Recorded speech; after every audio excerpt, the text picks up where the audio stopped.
네, 뉴스 읽기를 시작해서 어디로 튈지 모르는 요절복통 도미노 토크 뉴스는 네모다. 오늘은요, 진짜 오랜만에 잘생긴 남자 한 분을 모셨어요. 뉴스는 맞습니다. 네모다. 뉴스는 경제다. 함께 하도록 하겠습니다. 네, 정말 오래 기다리셨습니다. 네. 우리 행복자산관리연구소의 김현우 소장님 오랜만에 나와 계십니다. 어서 오십시오. 네, 어서 오십시오. 안녕하세요. 잘생겼다는 말을 이렇게 좋아하시는 줄 몰랐네. 아이고. 자주 해드릴게요. 그러니까요. 저희가 마음속으로만 생각하고 있었는데 그렇게 좋으십니까? 싫어할 사람은 없죠.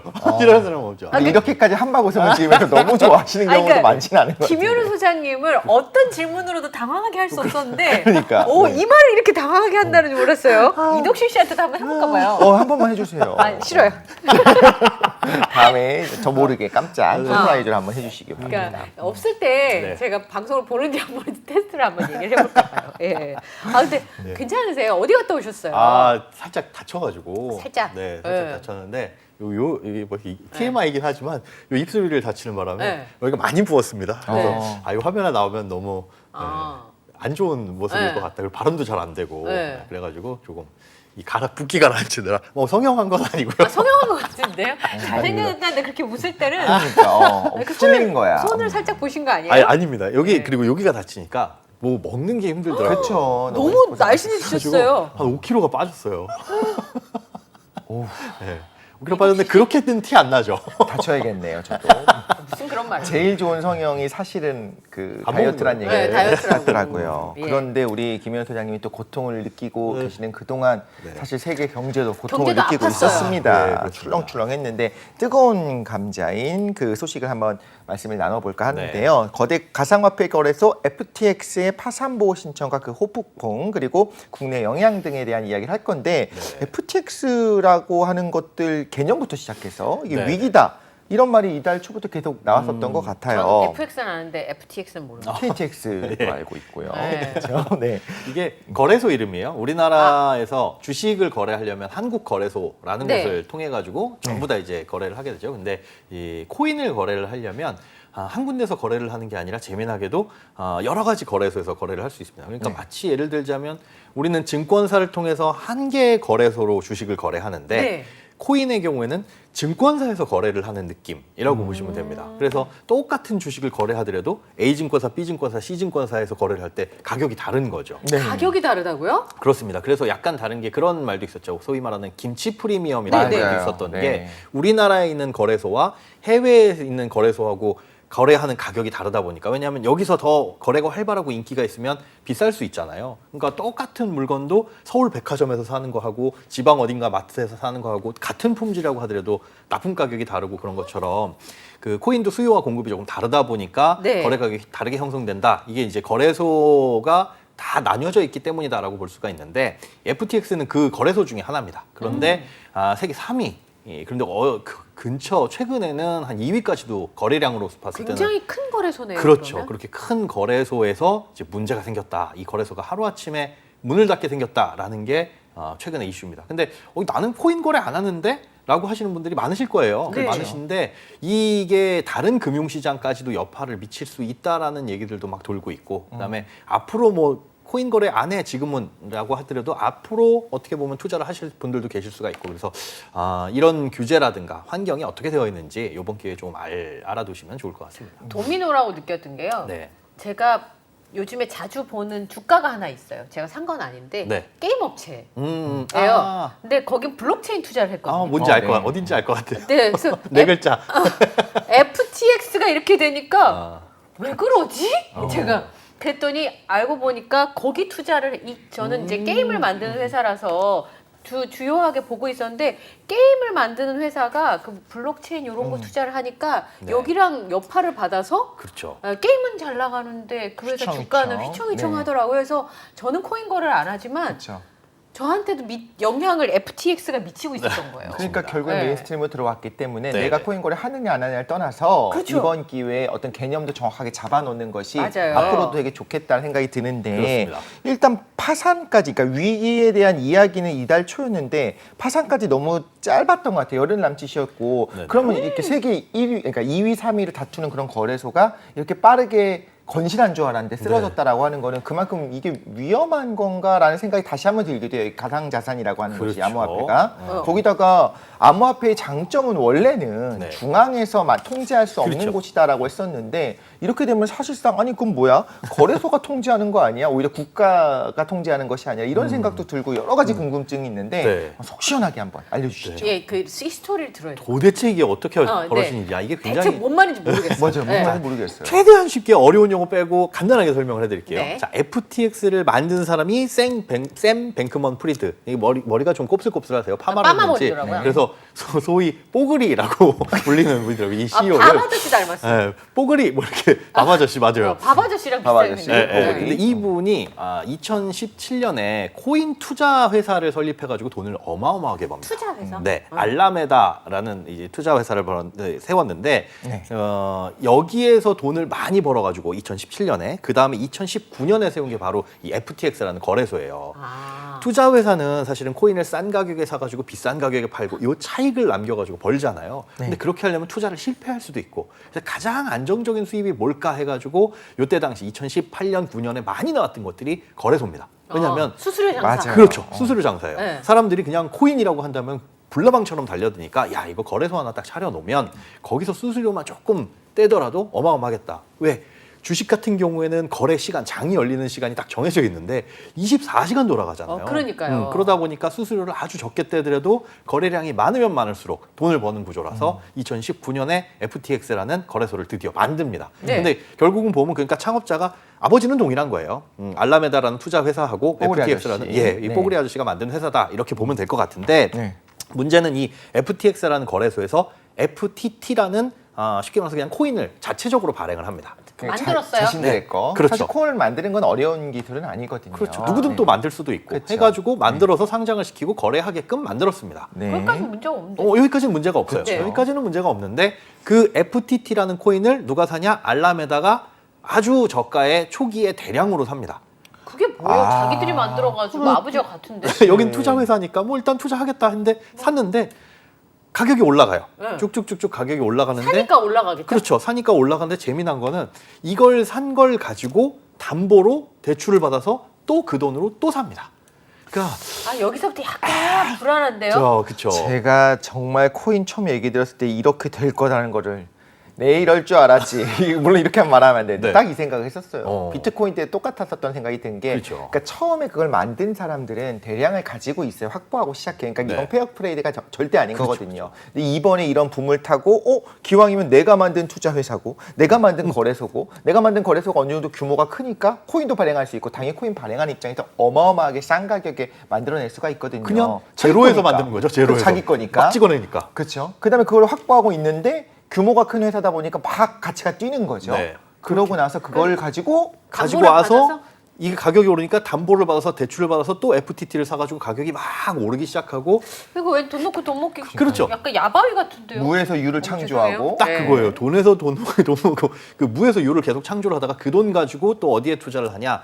각종 코인 관련 벤처 기업들한테 투자를 합니다. 회사에. 네, 회사에 투자를 하는데 그 중에 하나가 이제 또 문제가 생기기 시작해요. 이게 루나테라 사태가 한번 있었잖아요. 네. 요때 이 알라메다가 투자한 요 벤처 회사가 무너집니다. 망했어요? 예, 파산을 해버렸어요. 그러면서 타격을 입었는데 그때부터 그 여파로 여기 이 11월 초에 나온 얘기가 여기 대차대조표가 좀 이상하다. 회계장부가 이상하다.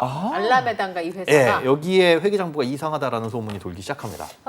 이거 뭐가 좀 수상쩍은데라고 하는 불안감이 이제 돌았어요. 그렇죠. 위험하네요. 약간 위험하다라는 얘기가 나오니까 네. 여기에서 이제 무슨 일이 생겼냐면 세계 1위 거래소인 바이낸스. 네. 바이낸스. 여기 이제 CEO가 나 FTT 코인을 좀 가지고 있는데 저기가 불안해? 그럼 나 이거 시장에 팔 거야라고 하는 걸 이제 트윗을 하기 시작해요.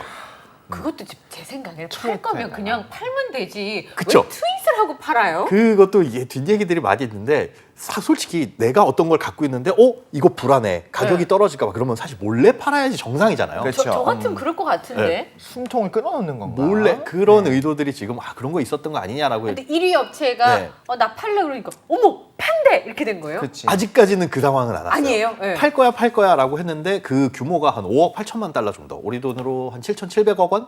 요 정도 되거든요. 남의 집 얘기하지. 7,700. 굉장히 근데 큰 돈이기도 하지만 절대적으로도 상대적으로도 큰 돈이 뭐냐면 그 FTT의 하루 거래량이 1억 달러가 안 됐었어요. 그런데 그거에 한 6배 가까운 그 돈을 FTT를 코인을 시장에 팔겠다라고 언급을 하다 보니까 어쩌자는 거죠? 그러니까 이상한 거예요. 야, 저 사람이 가지고 있는 걸 제값 받고 팔려면 몰래 팔아야 되는데 시장에다가 이렇게 공언하면서 저걸 다 팔겠다고? 아 이거잖아요. 그렇죠. 그러면 다 머스크한테 배운 게 아닐까 싶기도 저도 하고. 머스크가 딱 겹쳐지더라고요. 네네. 근데 그런- 머스크 또 얼마 전에 또 트윗 됐더라고요. 예, 하여튼. 예, 요 상황에서 그러다 보니까 이 가격이 떨어지면 알라메다도 휘청거리고 FTX도 그렇죠. 휘청거릴 수 있잖아요. 그래서 알라메다가 무슨 소리를 하느냐? 네가 갖고 있는 바이낸스 당신 CEO가 갖고 있는 그거 내가 살게. 내가 살게 22달러에 사줄게. 네. 그거 시장에 던지지 말아라. 네. 가격이 불안하니까. 그런데 아니 난 시장에 팔 건데. 난 거기 팔 건데. 난 시장에 팔 건데? 팔 거야. 그것도 희한한 거예요. 아니 22달러에 보장해서 팔아주겠다라고 사주겠다라고 하는데 이상한데요? 시장에다가 내놓겠다라고 하니까 이쪽 이 FTX나 알라메다 측에서는 가격을 방어해야 되잖아요. 그렇죠. 오케이 그래 시장에 팔어. 그러면 우리가 그걸 시장 가격으로 계속 살 거야. 매집을 한다고. 네, 22달러에 그래서 유지가 됩니다. 일단 네. 매물이 나오면 계속 22달러 수준에서 사들이곤 있었어요. 네. 근데 그 소위 말하는 총알이 떨어질 수가 있잖아요. 그렇죠. 돈이 다 떨어지면 다른 거 팔고 뭐 하고 이거 도저히 안 되겠다라고 하는 순간부터 22달러가 무너지기 시작해서 쭉 하락을 하기 시작하는 거죠. 그럼 유리창 깨지는 거죠, 이제. 맞습니다. 모두가 그때부터는- 같이 가면 같이 그렇죠. 팔겠죠. 그때부터 얘네 이제 큰일 나는 거 아니냐라는 소리가 들기 시작하면서 문제가 촉발되기 시작하는 거예요. 근데 아니 근데 이게- 단지 그랬다고 회사가 망한다고요? 2, 그러니까. 3인데? 이게 그래서 문제가 된 게 그거예요. 사실은 니네들이 돈이 없는 거랑 무슨 상관이야? 어차피 고객들은 거기서 거래를 할 수수료 것이고, 주잖아요. 수수료를 그렇죠. 줄 것이고. 그런데 여기서 이제 솔솔 어떤 이 의혹이 나오기 시작한 게 FTX에서 고객들 돈을 즉 우리가 주식을 살려면 10만 원짜리 주식을 사려면 네. 10만 원 현금을 입금을 증권사에 하고 네. 그 10만 원으로 주식을 사면 이 10만 원은 보관이 되고 있고 내가 주식을 언제든 현금으로 바꿔갈 수 있게끔 늘 갖고 있어야 되잖아요. 그렇죠. 증권사 같은 경우에는 그게 예탁결제원이나 이런 곳에서 증권금융이나 따로 분리가 돼서 들어가 있습니다. 네. 그런데 이 코인 거래소에서 갖고 있던 고객들한테 받은 그 현금을 이 알라메다 쪽으로 100억 달러 가량 지원을 해준 거 아니냐라는 의혹이 나오기 시작했어요. 그러니까 그거 고객들 돈을 빼서. 그럼 말이 지원이지 횡령이잖아요. 그렇죠. 그런 의혹들이 나오기 시작합니다. 네. 그러면서 잠깐만 그럼 내 돈도 문제 생기는 거 아니야? 라고 하고 FTT도 가격이 떨어지기 시작하니까 이거 빨리 팔고 도망가자 네. 라는 일종의 뱅크런 현상이 비슷하게 벌어지기 시작해요. 네. 그러다 보니까 내줄 돈이 없는 거죠.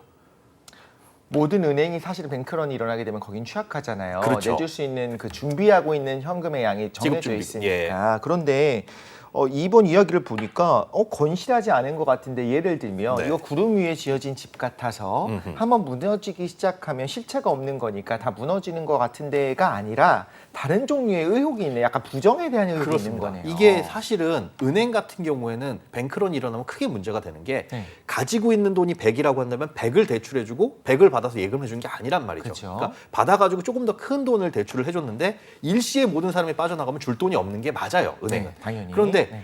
증권사를 예를 들어보자면 증권사는 10이란 돈을 받아가지고 이 사람이 그걸로 주식을 샀으면 그 언제든지 바꿔줄 수 있도록 1대1 교환이 됩니다.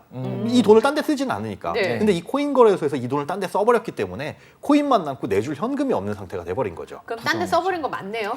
거의 그렇게 보고 있어요. 거의 그렇게 보고 있고 왜 지금 이렇게 그래서 됐느냐라고 하는 거 봤더니 그게 아니면 설명할 방법이 설명할 없는 방법이 거죠. 지금 없는 거죠. 너희들 왜 돈이 없어?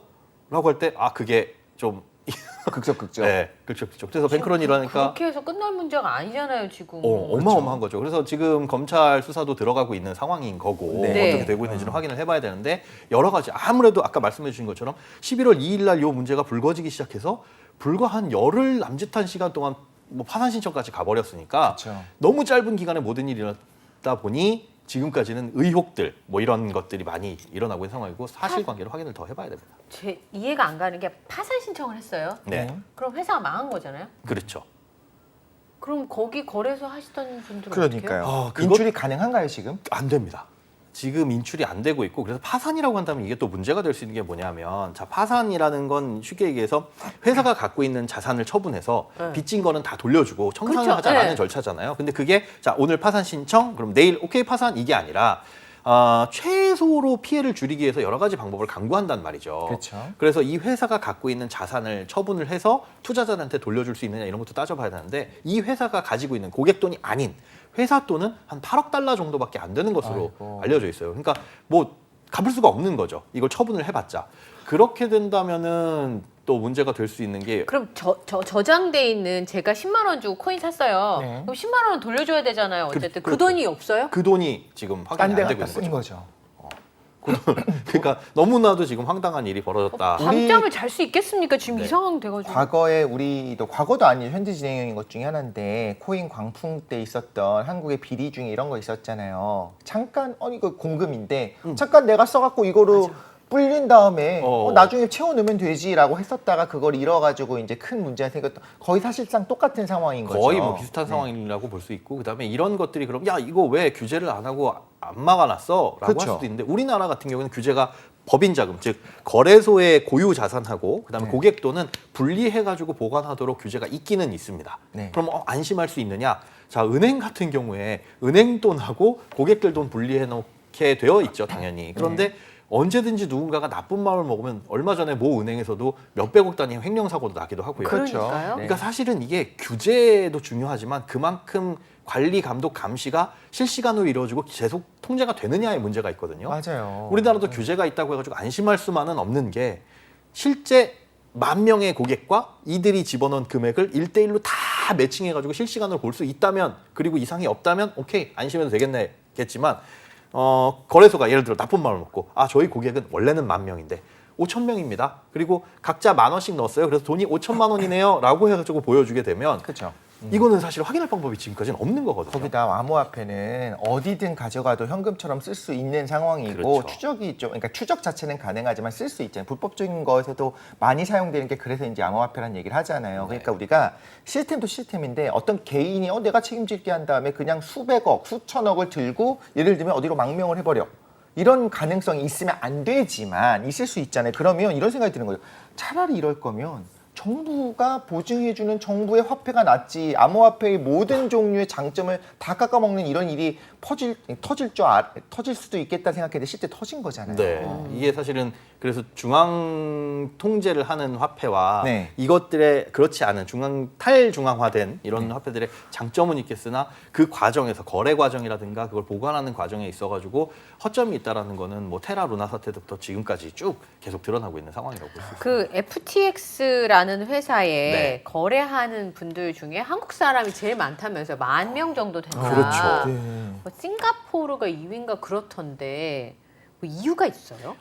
이게 그 FTX라는 거래소에서는 약간 파생 상품을 거래할 수 있도록 그렇게 만들어놨다고 해요. 그러니까 우리나라는 그냥 코인만 거래하면 그 코인만 거래할 수가 있잖아요. 그런데 파생 상품이라고 한다면 2배, 3배 이렇게 움직이는 레버리지 상품들도 이 안에서 거래를 할 수가 있게끔 만들어놨고 그다음에 아무래도 이제 수수료가 저렴한 쪽으로 찾아가게 되죠. 여기가 저렴했었어요. 네, 저렴하고 그리고 그 수수료를 어떻게 내게 되어 있냐 하면 구조가 현금으로 내는 것이 아니라 현금으로 낼 수도 있지만 FTT라는 이 코인으로 내게 되면 좀 깎아줍니다. 그러니까 FTT 가격이 오른 거예요. 그러니까 어떻게 보면 그 어딘가에 놀이공원에 가가지고 현금으로 추러스 사 먹으면 1,000원이지만 우리 놀이공원 코인을 사면은 800원 정도. 이렇게 하면은 현금 1,000원 주고 코인 놀이공원 코인으로 바꿔가지고 그 안에서 거래를 하겠죠. 그런데 이 안에서 그러다 보니까 사람들이 FTT를 많이 쓰네? 사실 그 가격이 올라갈 이유는 없거든요. 그런데 그렇게 많이 쓰다 보니까 사람들의 기대 심리에 FTT 가격도 올라가게 되고 그 안에서 또 그걸 수수료로 내게 되고 뭐 쓰이게 되니까 쓰임이 결국은 가치를 인정받는 거라고 봐야 되나 싶은데 그러니까 이런 거 있더라고요. 지인분이 저한테 무슨 거래소에 계좌를 트면 새 코인을 준대요. 무료로 네, 일단 100달러 정도 되더라고요. 가치가. 네. 100달러나요? 네, 준대요. 공짜로. 야. 그래서요. 가입만 하고 받아 그러더라고요. 근데 이제 가입만 하고 받아만 되나요?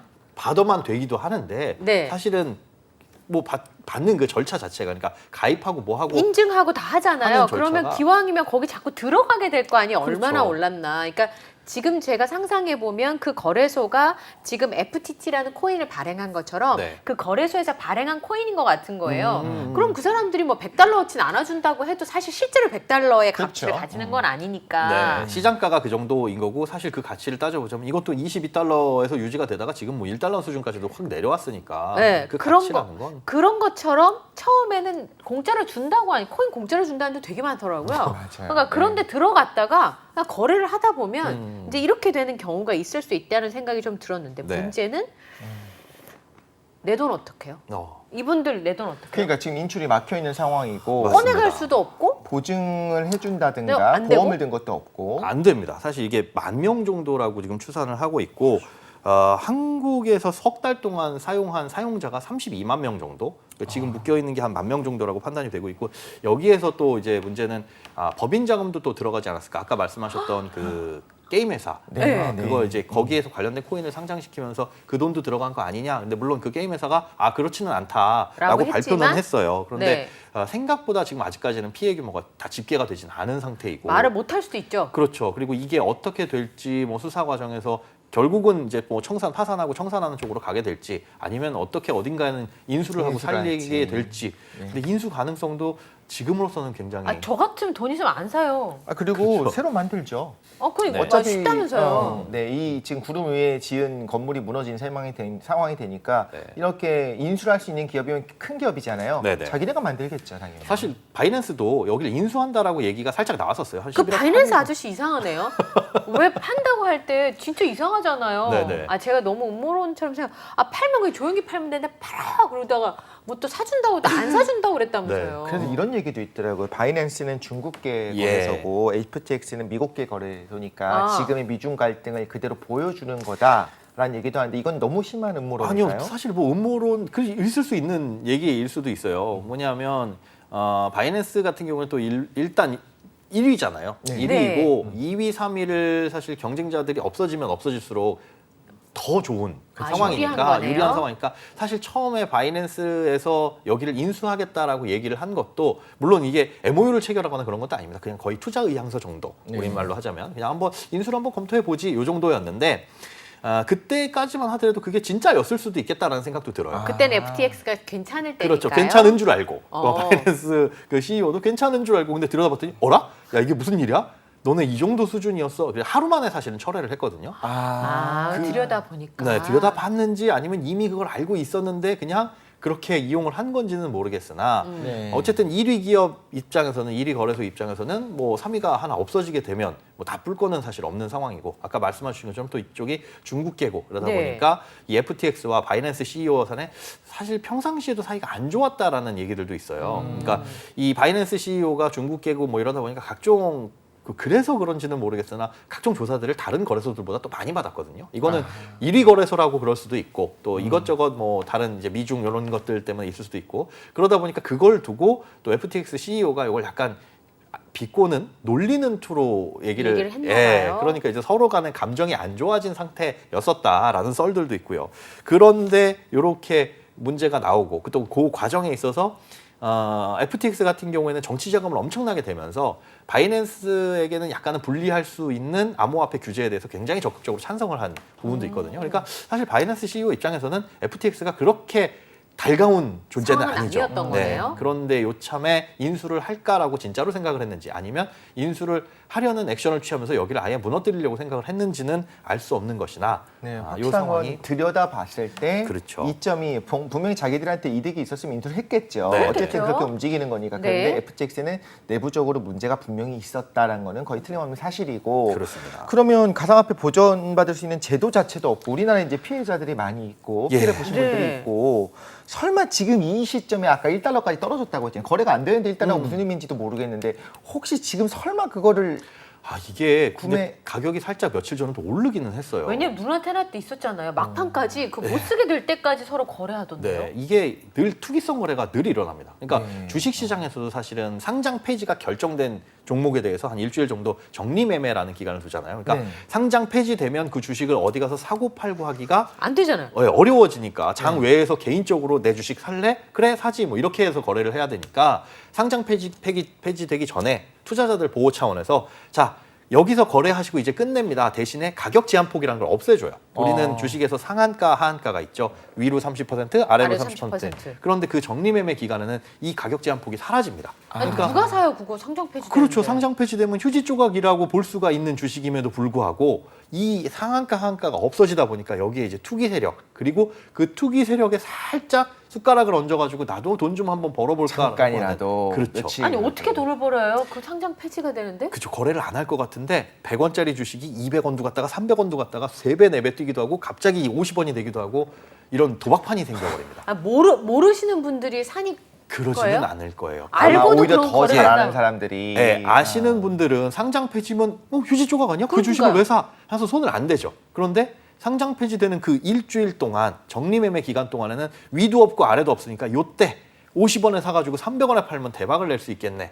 그래서 그게 투기 실제로 그래프가 그렇게 움직이니까요. 왔다 갔다 하니까 왔다 갔다 계속 하니까. 쭉 이렇게 떨어져 있는 것만은 예, 아니니까. 계속 떨어지면 아무도 안 살 텐데. 그 타이밍을 잡을 수 있다고 믿으시는 거예요? 그렇죠. 그 중간에서 이 투기 세력들이 장난을 하기도 하고요. 이러겠죠. 투기 세력들이 잠깐 사요. 그럼 잠깐 오르잖아요. 그걸 보고 다른 사람들이 뭐야? 다시 사는 건가? 하고 막 뛰어들어서 막 확 올랐을 때 올리면 또 그때 팔고 투기 뭐 세력 여러 가지 팔아버리고. 이렇게 심리적인 네. 그렇죠? 실제로 주식시장에서도 이런 일이 벌어지는데 주식시장이라고 한다면 실체라도 있잖아요. 네. 어떤 회사가 있고 얘는 재무구조를 볼 수나 있는데 코인 같은 경우에는 사실 뭐 상한가, 하한가 이런 것도 없는 상황이고 그리고 지금 같은 상황에서 FTT는 휴지야라고 하더라도 그런 투기 세력이나 혹시나 하는 야 이게 살아날 수 있지 않을까? 그렇지. 누군가가 네. 인수를 하든가 살려주지 않을까? 그러면 1달러에 샀다가 하다못해 5달러만 5배잖아. 이런 생각을 그렇죠. 할 수 있죠. 실제로 그 바이낸스가 인수하겠다라고 했을 때 가격이 올라갔어요. 당연히 야 그러면 이제 그렇죠. FTT 네. 다시 쓸 수 있는 거 아니야? 라고 가지고 쭉 치솟았다가 이 블룸버그에서 하나 보도자료를 내거든요. 바이낸스가 얘를 인수할 수가 없다. 도저히. 왜? 아. 반독점법에 위반이 된다. 아 그 기사가 나오자마자 또 폭락을 해버렸어요.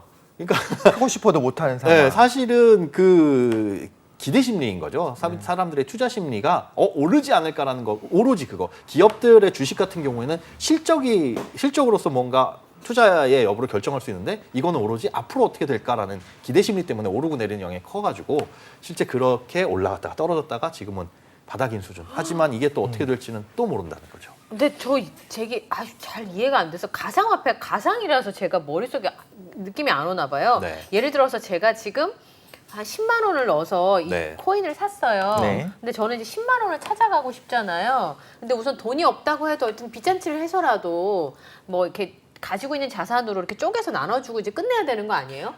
그런데 그 가지고 있는 자산이 FTX 그 거래소의 자산이냐 예. 아니면 다 고객이 맡긴 자산이냐 이것 따라서 다르죠. 다 고객이 맡긴 자산이면 그건 그대로 나눠줘야 되고 네. 거래소 자신이 가진 자산으로 나눠줘야 되는데 아까 말씀드린 것처럼 지금까지 확인된 건 아주 소규모 8억 달러 정도. 그러면 현우 소장님 말씀을 정리하면 날아갔네요. 나랑 지금으로 빵원인데요? 봤을 때 그럴 가능성이 가능성이 높다. 매우 높은 거죠? 네, 아니면 거기서 이제 가지고 있는 코인이 그 코인만 무사하다면 네. 그러니까 예를 들어 내가 어떤 증권사에 거래를 했는데 현금은 없지만 주식은 예탁결제원이라는 곳에 보관은 되어 있잖아요. 네. 그러니까 이 증권사가 파산하는 거하고 사실은 내 주식하고는 상관이 없는 거거든요. 그럼 예를 들어서 비트코인 같이 네. 많이 쓰는 가상화폐잖아요. 그쵸. 그게 그나마 음. 그 비트코인을 갖고 있는 사람은 내가 여기에 FTX에서 비트코인을 거래를 했는데 네. 비트코인은 전자지갑에 남아 있어요. 그럼 제가 다른 거래소에 들고 갈 수 있어요? 그렇죠. 그거는 옮길 수 있습니다. 그거는 옮길 수 있는데 지금 인출은 정지되어 있고 네, 그게 이제 돈으로는 안 되는 네, 거고. 현금 인출은 정지되어 있고 현금 뭐 정지가 안 됐다라고 해도 내줄 수도 없는 상태인 없는 거고. 상황이잖아요. 우리나라도 그 작년인가요, 재작년에 소규모 거래소에서 그런 일들 많이 있었어요. 네, 이제 네. 규제를 하면서 실명 확인이 안 되면 거래 못 하게 할 거야라고 하니까 그때 사실 저희 돈 없는데요. 이렇게 하면서 문 닫은 곳들이 많이 있었잖아요. 그렇다고 하더라도 전자지갑을 통해 가지고 여기에 있는 코인은 옮길 수가 있으니까 문제는 네. 없는데 여기에서 문제는 비트코인이나 그런 뭐 좀 유명한 코인들을 가지고 있는 게 아니라 FTT를 나는 갖고 있었다라고 한다면 거기에서 발생하는 투자 손실 이거는 구제받을 방법은 거의 지금 근데 사실 이런 없는 상황이 거죠. 오면 그나마 그 비트코인처럼 이제 그 알려진 코인을 갖고 있어도 가격이 폭락을 했을 거 아니에요. 지금 비트코인도 이 영향을 많이 받아서 그 18,000달러 수준이 깨졌었어요. 그 정도까지 내려왔는데 사실 이 신뢰가 무너지는 상황인 거잖아요. 그렇죠. 그렇죠. 이렇게 신뢰가 네. 무너지는 상황이라서 야 이거 크립토 시장, 가상화폐 시장이 이런 식으로 돌아가는 거였어? 거래소라는 것이 고작 이 정도 신뢰밖에 그러니까요. 할 수 없었어라는 것 때문에 이 미국에 있는 각종 투자 기관들, 기존 이제 전통적인 투자 기관들에서도 우리는 이제 더 이상 가상화폐를 투자 대상으로 보면 안 될 것 그러니까. 같다라는 뉘앙스를 좀 비치기도 했거든요. 그렇게 주식은 되면 100년 이상 지금까지 탄탄하게 어떤 보호 시스템들이 있었는데 그렇죠. 가상화폐는 처음에 이야기할 때요.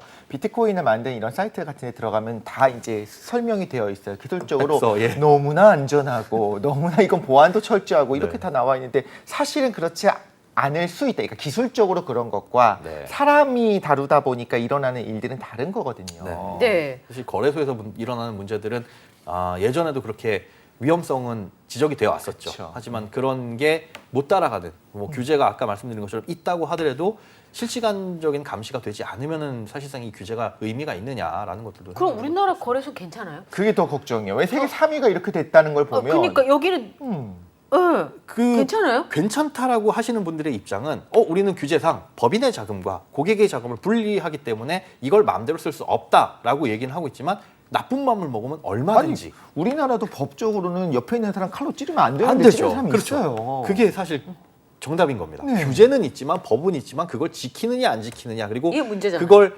위반해가지고 문제가 생기기 전에 감시하고 관리하느냐 얼마나 철저하게 하느냐의 투명하게. 문제거든요. 그런데 네. 이 얼마나 철저하게 하느냐는 루나테라 사태 나고 나서 야 너희들 거래소들끼리 간에도 조금 더 확실하게 안전장치도 둬 상장할 때 제대로 심사를 해라고 하지만 가장 근본적인 문제는 사실 그거거든요. 주식 같은 경우에는 발행을 하는 것과 그것을 상장시켜 주는 것이 분리돼 있어요. 네. 그러니까 뭐 기업이 발행을 하고 이걸 상장을 시키는데 이 거래소, 이 코인 거래소 시장에서는 우리나라는 물론 자기 거래소에 자기 코인을 상장시키는 일은 법적으로 못하도록 되어 있지만 잘 되는 전 세계적으로 보자면은 사실 그냥 마음껏 코인이라는 건 발행을 가지고 이렇게 하면 되잖아요. 제가 거래소면 바꿔서 그냥 하지. 네. 그렇지, 뭐 그것도 가능할 수 네. 있고. 그런 거 회사, 아니에요? 회사 하나 따로 네. 차려가지고 뭐 할 수 있는 얼마든지 편법이나 우회적으로. 우회적으로 할 수 있는 방법들은 있는데 그러다 보니까 상장이라는 것 자체 기준 자체가 거래소마다 다릅니다. 그러니까 주식시장의 상장은 우리가 한국거래소에서 상장 심사 기준이 딱딱 있고 그걸 충족해야 상장이 되는 그거 건데 쉽지 않잖아요. 그렇죠. 여기에서의 상장은 그냥 그럴듯해 보이면 상장을 시켜주고 그 상장된 기준이 달라서 상장된 거면 그러면 어느 정도 믿을만한 코인이냐? 라는 게 아니라는 거죠. 그래서 이런 근본적인 문제가 사실 해결이 되지 않으면 이 어느 틈을 통해서라도 다른 형태로 그렇죠. 문제가 얼마든지 그러니까 발생할 수 있어요. 말하자면 얼마든지 장난질을 칠 수 있는 시장이 그러지 않으면 좋고 그렇지 않으면 참 그렇죠. 안전하고 좋은 시장일 수 있는데 장난질을 칠 수 있는 곳이 말하자면 지금 거래소인 상황인 거죠. 네. 근데 어쨌든 국가에서는 가상화폐란 말도 쓰지 말라잖아요. 화폐가 아니니까. 그렇죠. 그럼 보호해줄 생각이 방향상으로 없다는 없는 얘기니까. 거죠. 그러니까 책임을 정말 오롯이 주식하고도 다른 거잖아요. 다릅니다. 지금. 뭐 예금자 보호나 이런 것들도 전혀 전혀 안 사실 안 되니까. 되는 거고 그리고 투자에 대한 책임은 내가 싼 값에 샀는데 더 싸져 버려가지고 손해를 보는 거는 그 누구도 어떻게 책임져 주지 책임이나 않으니까. 보호를 못 해주는 거니까요. 그렇죠. 여러분이 갖고 계신 그 자산이요. 여러분이 몇 시간 일해서 버시는 돈인지 계산해 보셔요. 아유 깜짝이야. 그리고 난 다음에 선택을 하셔야 할 것 같아요. 네, 그래서 예. 이번 사태가 정말 많은 분들께 꼭 기억하고 좀 생각할 수 있는 시사하는 바가 있는 것 같습니다. 지금까지 뉴스는 경제다 우리 김현우 소장님과 함께했습니다. 함께해 주셔서 감사합니다. 네, 고맙습니다. 고맙습니다.